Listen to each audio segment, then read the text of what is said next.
Hey there, it's Trisha with Easy E-mini Trade, and I did a webinar on advanced Slinky entry techniques, and Gordon created an indicator which will help us watch for the possibility of those types of entries, and I'm going to show you that right now as well as how you can place it on your chart.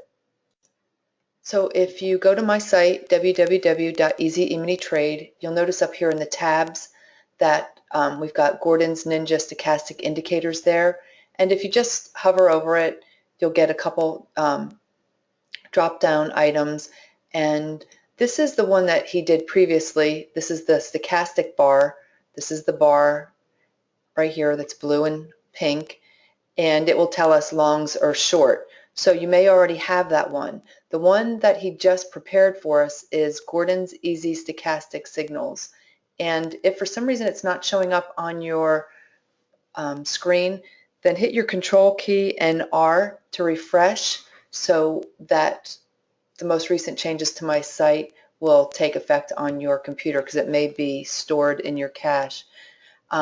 So the indicator that Gordon just did for us is Gordon's Easy Stochastic Signals, and what that is if you attended the Advanced Slinky Entry Techniques webinar, when we've got 40 points between the two stochastics on our 8-range anchor chart, that is giving us a heads up that we likely can take a trade in this case for a buy, expecting this slower, the faster stochastic to find its way up to the slower stochastic.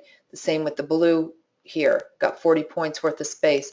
Now what it's doing is it's marking them blue if the red is in oversold, and it's marking them red if the red stochastic is in overbought.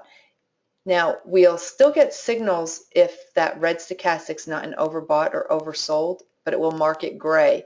Gordon seems to think that this is more powerful when we're in overbought or oversold. I find it powerful regardless. So it will still mark it, but it will mark it with a gray arrow. And then the yellow is going to give us a heads up to a possible dipsy doodle. Now, we're not going to know that it's an actual dipsy doodle until it actually starts to form. But let's say that you were at support and you got this dipsy doodle here or here, then that would be a good indication to buy. Just review the webinar on the advanced techniques on the dipsy doodle, and you'll see exactly what I was talking about there.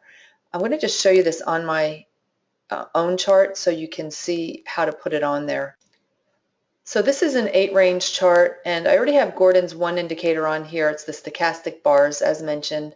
It's going to tell us longs or shorts, longs overbought or shorts oversold, as well as mark with this stochastic bar up here that's marking these pink and blue. Blue for longs, pinkish for shorts. So I'm just going to go ahead and I'm going to place the new indicator on here. So I've already imported it, so I'm going to go to Indicators, and I'm going to find it on here, and it's called Easy, let's find it here, Easy Stochastic Signals. And it's right here.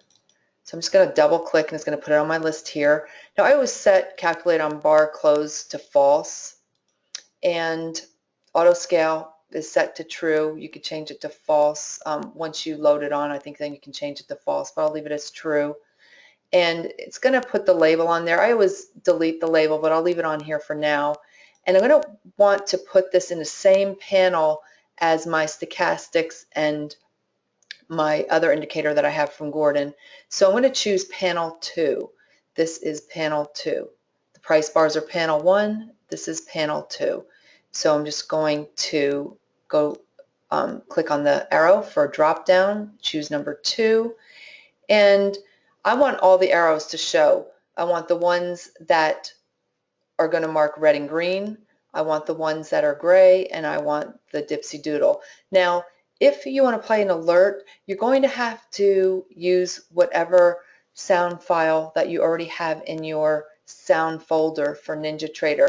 These will not work. These come automatically showing in this alert box here, but these aren't going to work because you're not going to have that wave file. So you can create your own wave file, and then you're going to bring it into Ninja sound folder, which would be under the documents.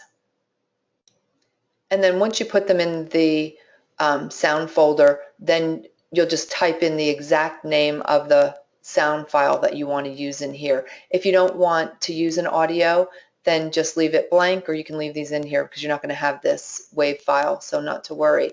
Then hit OK, and now we're going to let this load. And now you're going to see my arrows start to show up on here.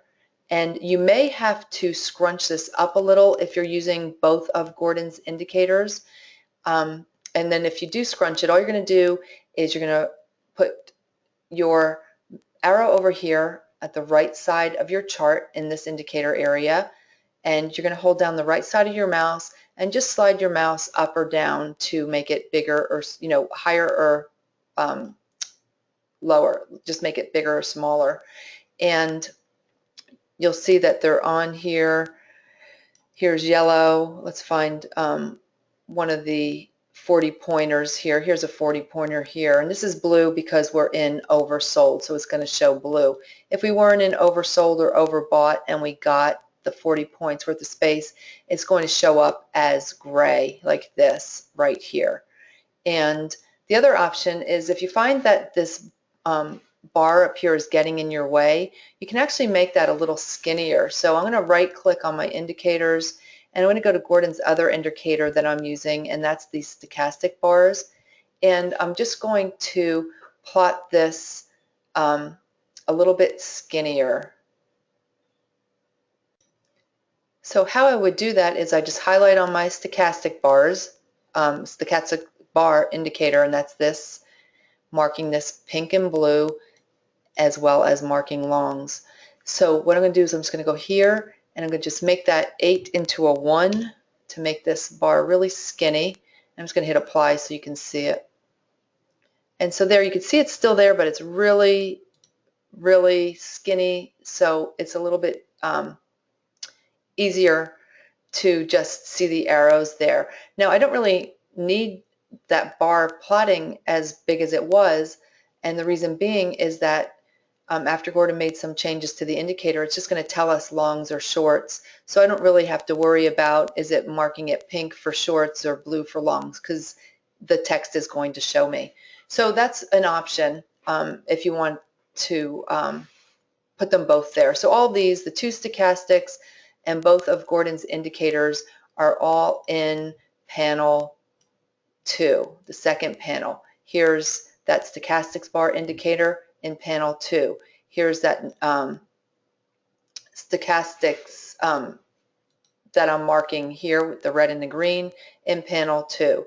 My easy stochastic signals, that's the one that I was just showing you with the arrows, in panel 2.